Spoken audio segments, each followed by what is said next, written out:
Corría 1952, cuando un ingeniero recién asignado a Chevrolet tomó una decisión que, para cualquier persona sensata dentro de General Motors, sonaba a locura corporativa.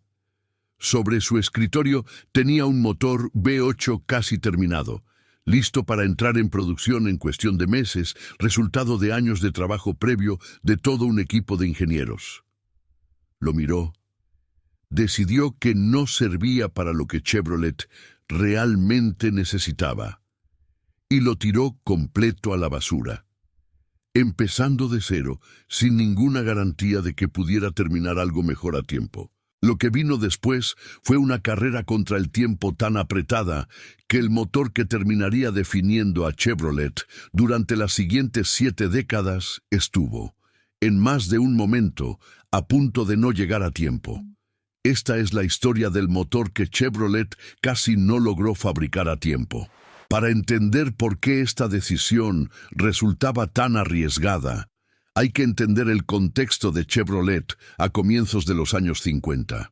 La marca se había convertido en un auto de gente mayor, mientras compradores más jóvenes, incluyendo a los primeros entusiastas de las modificaciones caseras de motor, preferían masivamente los productos de Ford, que ya contaba con su propio motor V8 desde principios de los años 30 y lo había perfeccionado durante décadas de refinamiento continuo. Sus abuelos compraban Chevrolet. Ellos compraban Ford. General Motors necesitaba una imagen completamente nueva para Chevrolet, más juvenil y más orientada al desempeño. Y ese cambio dependía directamente de tener un motor V8 competitivo, algo que la marca simplemente no tenía todavía. A pesar de haber fabricado su primer y único intento previo de motor V8 casi 4 décadas antes, en 1917, sin ninguna continuidad real desde entonces. El ingeniero en cuestión se llamaba Ed Cole, asignado como ingeniero jefe de Chevrolet en mayo de 1952, después de haber liderado con éxito el desarrollo del primer motor V8 de válvulas en cabeza de Cadillac, apenas unos años antes, un proyecto que le había ganado reputación como uno de los ingenieros más prometedores de toda la corporación.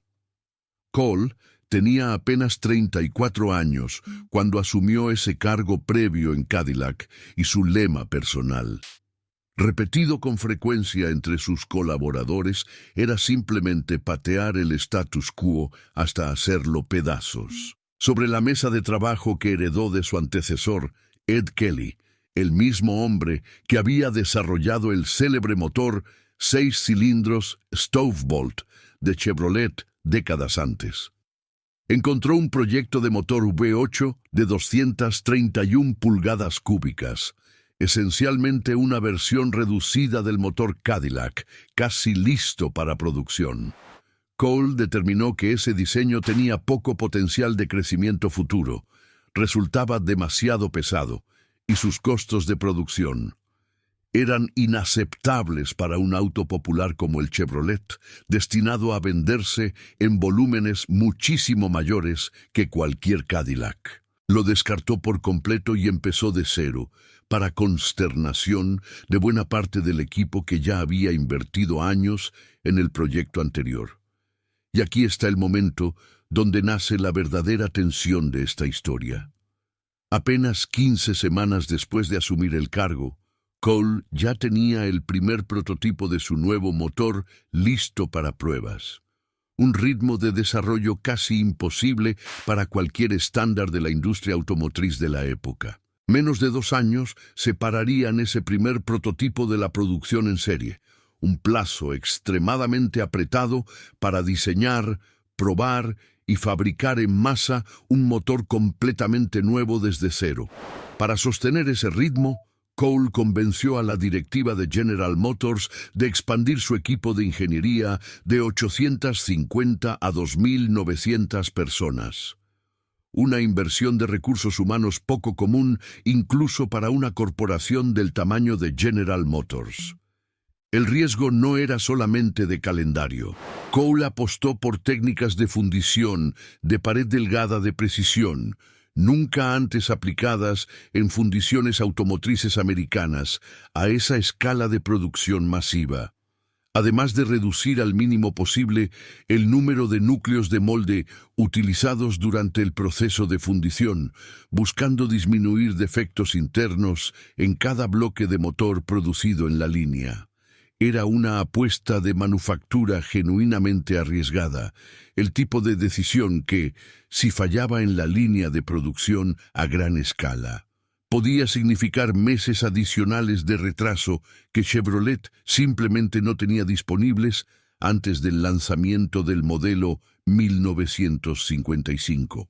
Un bloque de motor con defectos internos de fundición no solo representaba una pérdida de material costoso, sino el riesgo real de fallas catastróficas una vez que el motor terminado llegara a manos de compradores reales.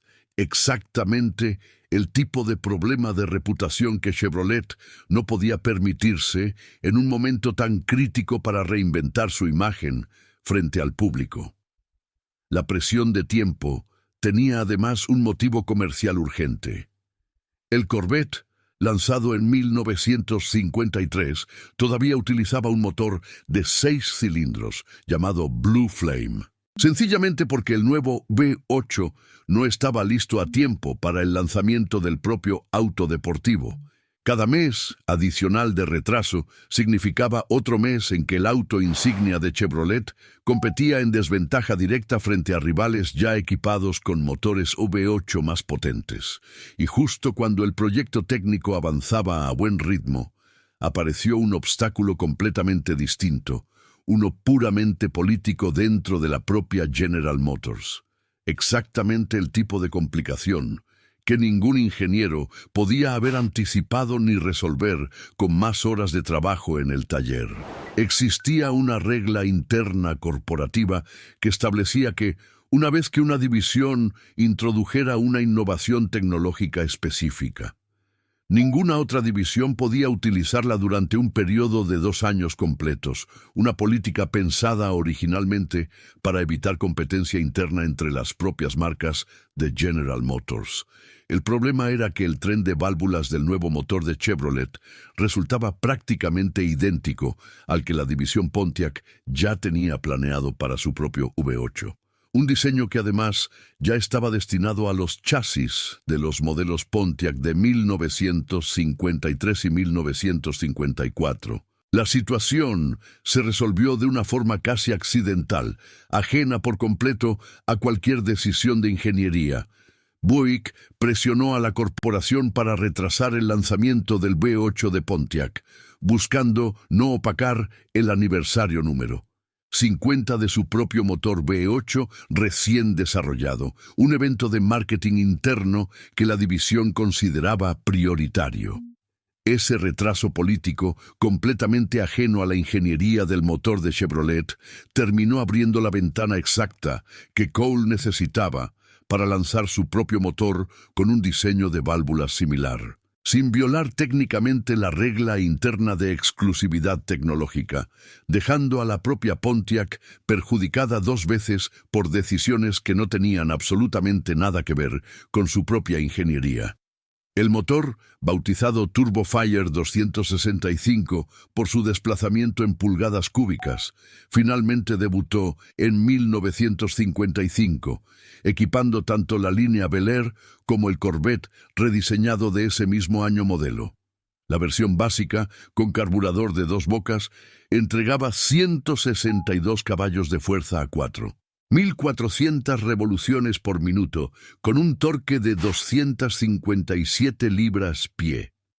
La versión de 4 bocas, conocida comercialmente como Power Pack, subía hasta 185 caballos, y una configuración posterior con doble carburador de 4 bocas alcanzaría hasta 225 caballos de fuerza. Cifras notables para un motor de apenas 265 pulgadas cúbicas de desplazamiento en esa época. El motor terminado pesaba 531 libras, 40 libras menos que el propio motor de 6 cilindros de Chevrolet, y entre 100 y 150 libras menos que los V8 rivales de la competencia, convirtiéndolo en el V8 más liviano disponible en el mercado estadounidense de ese año. Una hazaña de ingeniería lograda precisamente gracias a las arriesgadas técnicas de fundición de pared delgada que Cole había impulsado desde el principio del proyecto. Pero la validación definitiva llegó de una fuente inesperada, un ingeniero que ni siquiera formaba parte del equipo original que había desarrollado el motor. Sir Arkus Duntov, un ingeniero de origen ruso que se había unido a General Motors en 1953. Impresionó tanto a Cole con un memorando interno titulado Reflexiones sobre la juventud, los Hot Rodders y Chevrolet, un documento que argumentaba apasionadamente que la marca necesitaba conquistar el corazón de los jóvenes entusiastas del motor si quería sobrevivir a largo plazo, que Cole decidió compartir personalmente su nuevo motor V8 con el Corvette de 1955. Para 1957, Duntov y su equipo habían desarrollado inyección mecánica de combustible y un árbol de levas más agresivo para el mismo bloque original, elevando todavía más su potencial de rendimiento y sentando las bases para décadas de desarrollo posterior del Corvette como símbolo deportivo americano. En la carrera NASCAR Darlington Southern 500, disputada el Día del Trabajo de 1955, apenas meses después del lanzamiento comercial del motor, un Chevrolet preparado por el legendario mecánico Smokey Yunick ganó la prueba, con varios otros Chevrolets ocupando la mayoría de las posiciones destacadas de la clasificación final. Una validación competitiva casi inmediata para un motor que apenas llevaba meses en producción masiva. El propio Don McPherson, ingeniero responsable del diseño de las culatas, relató años después que recibió 3 multas de tránsito en apenas 3 meses, simplemente por conducir su propio Chevrolet 1955, equipado con la versión más potente del motor que él mismo había ayudado a diseñar. El motor original de 265 pulgadas cúbicas tuvo una vida productiva de apenas 3 años, hasta 1957, antes de evolucionar hacia el motor 283, pero mantuvo intacta la arquitectura fundamental del diseño original. Cada generación posterior del Small Block Chevy, durante décadas enteras, conservó las mismas 4.40 pulgadas de distancia entre centros de cilindro y el mismo diseño de árbol de levas alojado dentro del bloque que Cole y su equipo habían desarrollado bajo esa presión extrema de tiempo en 1954. Ed Cole continuó una carrera meteórica dentro de General Motors, llegando eventualmente a presidente de la corporación entera en 1967, la posición ejecutiva más alta que un ingeniero de su generación podía aspirar a alcanzar. Harry Barr, su ingeniero jefe asistente durante el desarrollo del pequeño bloque, se convirtió en vicepresidente de ingeniería de toda General Motors. Don McPherson terminó como gerente general de la división Buick, y Loren Pappengut, quien había resuelto los problemas de lubricación del tren de válvulas durante esas semanas de desarrollo acelerado, se convirtió en ingeniero jefe de Opel en Alemania, la filial europea de General Motors.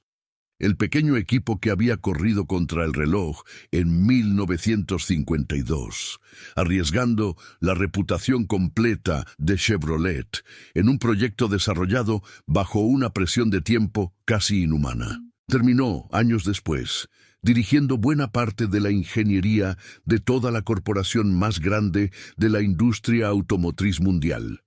Hoy, el Small Block Chevy es considerado uno de los motores más influyentes jamás producidos en masa, reconocible incluso para personas sin ningún interés particular en los autos, con más de 70 años de producción continua a través de generaciones sucesivas que equipan desde autos deportivos hasta camionetas de trabajo pesado alrededor del mundo entero.